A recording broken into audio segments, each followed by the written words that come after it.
TSPSC staff nurse notification 57 2017లో వీళ్ళు exam రాసినప్పటికీ ఇప్పటి వరకు వాళ్ళకు జాబ్ అలాట్ చేయకపోవడం, అలాగే మధ్యలో మొన్ననే ఫిబ్రవరి ఎల్బీ స్టేడియంలో రేవంత్ రెడ్డి చేతుల మీదుగా స్టాఫ్ నర్స్లకి ఇచ్చారు. మరి ఎందుకు వాళ్ళకి ఇప్పుడు ఇవ్వట్లేదు అనేది వాళ్ళ మాటల్లోనే తెలుసుకుందాం రండి. అమ్మ మీ పేరు? నా పేరు శోభారాణి మేడం. నేను బీఎస్సీ నర్సింగ్ ఎంఎస్సీ నర్సింగ్ చదువుకున్నాను. 2017 నోటిఫికేషన్లో మేము అప్లై చేశాం మేడం. ఎగ్జామ్ వచ్చేసి 18లో జరిగింది. రిజల్ట్ వచ్చేసి బీఆర్ఎస్ ప్రభుత్వంలో 2021లో మాకు రిజల్ట్ ఇచ్చారు మేడం. వెరిఫికేషన్ కూడా పిలిచారు. అక్కడ పోస్టింగ్లో నోటిఫికేషన్లు ఇచ్చింది 3300 మేడం. అలాగే మాకు సెలెక్టెడ్ క్యాండిడేట్స్కి 21,000లో 3300 పిలిచారు మేడం. అందులో మేము వెరిఫికేషన్కి అయ్యి వెబ్ ఆప్షన్ కూడా పెట్టుకోమన్నాడు కేసీఆర్ సార్, జాబులు ఇస్తా అన్నారు. అదేవిధంగా వెరిఫికేషన్ అయిపోయింది, వెబ్ ఆప్షన్ పెట్టుకున్నాము. 3,000లో 300లో 2,400 ఇచ్చి 18 ఇచ్చి మాకేం చేశాడంటే 800 పోస్టులు ఆపేశాడు. ఎందుకు సార్ అని అడిగితే బడ్జెట్ లేదన్నారు. అధిగమించి మేము రోడ్ల మీద వచ్చి అరెస్ట్లు అవుతుంటే గోషమాల్ పోలీస్ స్టేషన్లో పెట్టి ఇప్పుడు బడ్జెట్ లేదు మీకు తర్వాత ఇస్తున్నారు. మేము అరెస్ట్లు అయ్యి పోలీస్ స్టేషన్లో చుట్టూ తిరిగితే రేవంత్ అన్న ప్రెస్ మీట్ పెట్టారు. ఆడపిల్లలు ఎందుకు రోడ్ల మీదకి వచ్చారని ప్రెస్ మీట్ పెట్టి గత ప్రభుత్వంలో మీకు జాబులు రాలేవు కాబట్టి కాంగ్రెస్ ప్రభుత్వం వస్తే మీకు న్యాయం చేస్తాను అన్న మాట ఇచ్చిండు. ఫ్లెక్సీ కూడా మేము పెట్టుకున్నాం మేడం. సో రేవంత్ అన్నకు మేము వేడుకుంటున్నాము. 7,000 పోస్టులో కూడా దామోదర్ రాజనరసింహ సార్కు రిక్వెస్ట్ చేసినాం సచివాలయం పోయి, సార్ మా ఏజ్ లిమిట్ అయిపోతుంది, మాకు న్యాయం చేశారు. ఎస్సీ వర్గీకరణలు చదవడమే కష్టం అంటే మేము ఎంఎస్సీలు చేసి పైకి వచ్చాము సార్, బీఎస్సీలు చేసి జీఎన్ఎం చేసి పైకి వచ్చాము సార్, మాకు న్యాయం చేశారు, ఏజ్ లిమిట్ అయిపోయిందని అడిగాము. పలుమారు సచివాలయం చుట్టూ మేము 2 నెలల నుండి తిరుగుతున్నా. హెల్త్ మినిస్టర్ కానీ ఇంతవరకు ఏం న్యాయం జరగలేదు.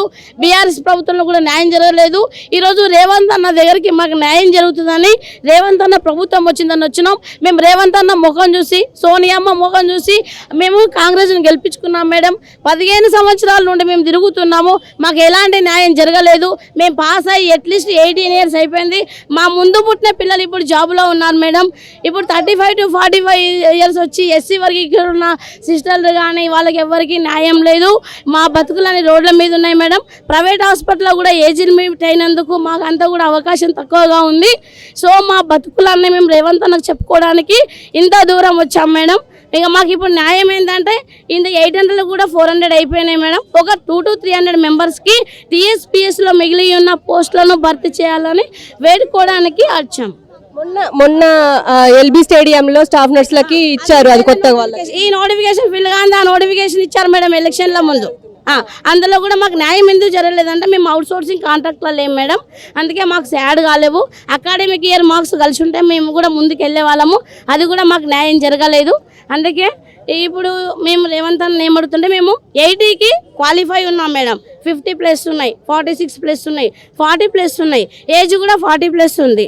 సో కాంగ్రెస్ ప్రభుత్వంలో సోనియమ్మ ప్రభుత్వంలో ఒక ఏజ్ లిమిట్ అయిన వాళ్ళకి ఇప్పుడు చదువుకొని కూడా మా సర్టిఫికేట్లు వేస్ట్ అవుతున్నాయి కాబట్టి ఒక జాబ్ మాకు ఫిల్ చేయమని టీఎస్పీఎస్ నుండి మాకు జాబులు కావాలి, మా మిగిలిపోయిన పోస్టులని వేడుకోవడానికి ఇంత దూరం వచ్చాం మేడం.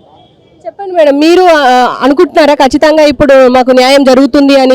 ఇన్ని సంవత్సరాలుగా జరగని న్యాయం ఇప్పుడు జరుగుతుంది అనుకుంటున్నారా? మేడం యాక్చువల్గా చెప్పాలంటే ఈ మా నోటిఫికేషన్ గురించి మా జాబ్ల గురించి ఆల్రెడీ సీఎం రేవంత్ అన్న కాంగ్రెస్ ప్రభుత్వంలోకి రాకముందు, సీఎం కాకముందు మా కోసం ప్రెస్ మీట్ పెట్టారు మేడం. ఆ ఒక్క చిన్న హోప్తోనే మేము ఇక్కడ వరకు వచ్చి అన్న గేట్ ముందు నిలబడి మాట్లాడుతున్నాము. అన్న దయచేసి వినండి, మేము మీ దగ్గరకు వచ్చాము, మా కోసం మీరు ప్రెస్ మీట్ కూడా పెట్టారు. ఆడపిల్లల్ని ఎందుకు రోడ్డు మీద తిప్పుతున్నారు? కేసీఆర్ మీరు జాబ్లు ఇప్పించండి, వాళ్ళకి మిగిలిపోయిన 893ని ఫిల్ చేయండి అని చెప్పేసి అన్నారు. కనీసం ఇప్పుడు మీరు సీఎంగా కుర్చీలో ఉన్నారు, దయచేసి ఇప్పుడైనా మీరు మా ఆవేదనను అర్థం చేసుకోండి. పలుమార్లు మీ చుట్టూ తిరిగాము, మీ చుట్టూ మీకు ఈ నోటిఫికేషన్ పడ్డప్పటి నుండి తిరగని మంత్రి లేడు, పట్టుకొని కాలు లేవు సార్. మేము తిరిగి విసిగిపోయాము. ఇప్పుడు ఫైనల్గా మీ దగ్గరకు వచ్చాము. ఈసారి మా 893 మెంబర్స్కి న్యాయం జరగకపోతే మాత్రం మేము 893 మెంబర్స్ నిరాహార దీక్ష కూర్చుంటాం మేడం. ఇది ఫైనల్గా.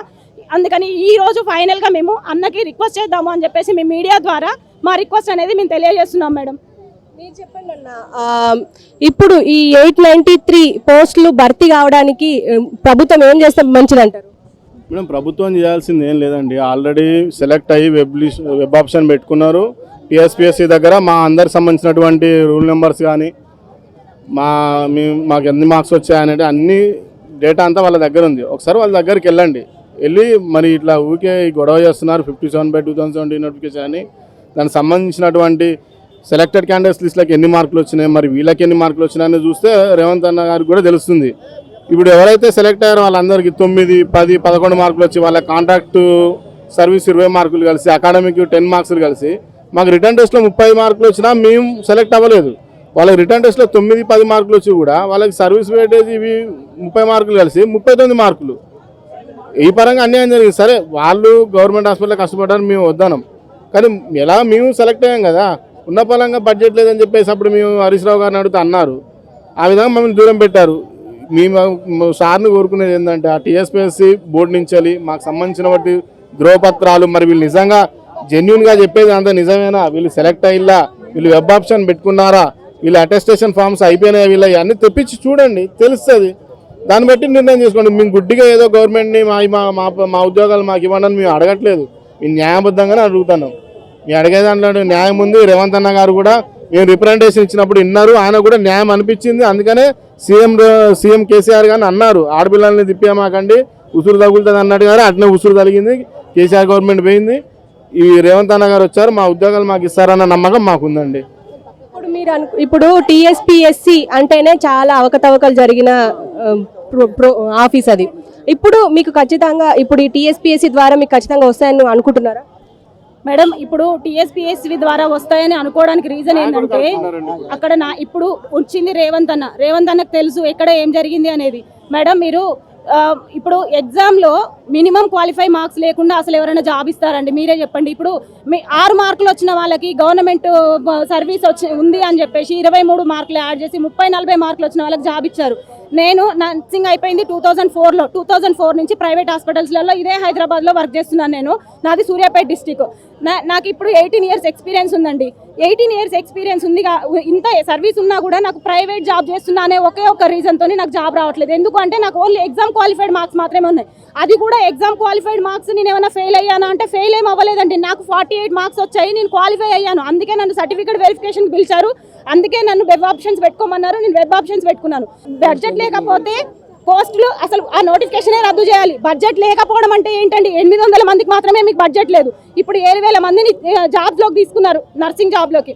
ఈ 7,000 మందిలో మేము సీనియర్ కేటగిరీలో ఉన్నాము, మమ్మల్ని కూడా యాడ్ చేసి తీసుకోవాలి కదా. ఇన్నిసార్లు అరెస్ట్ అయ్యి, ఇన్నిసార్లు ధర్నాలు చేసి, ఇన్నిసార్లు ప్రెస్ మీట్లు పెట్టినప్పుడు మమ్మల్ని ఎలా మర్చిపోయారండి? ఇదే మా ఆవేదన, ఇది చెప్పడానికే వచ్చాము. ఈ ఆవేదనలో మాకు మెయిన్ ఫోకస్ ఏంటంటే రేవంత్ అన్న మా కోసం ప్రెస్ మీట్ పెట్టారు. రేవంత్ అన్న ప్రెస్ మీట్ పెట్టి మాకు హామీ ఇచ్చారు. సో ఆయన హామీని నిలబెట్టుకోవాలి అన్న. కాంగ్రెస్ ప్రభుత్వాన్ని మేము నిలబెట్టుకున్నాము. మాకు కాంగ్రెస్ ప్రభుత్వం వస్తే మాకు న్యాయం జరుగుతుంది. మాకు టీఆర్ఎస్ ప్రభుత్వంలో కేసీఆర్ ప్రభుత్వంలో ఎలాంటి న్యాయం జరగలేదు.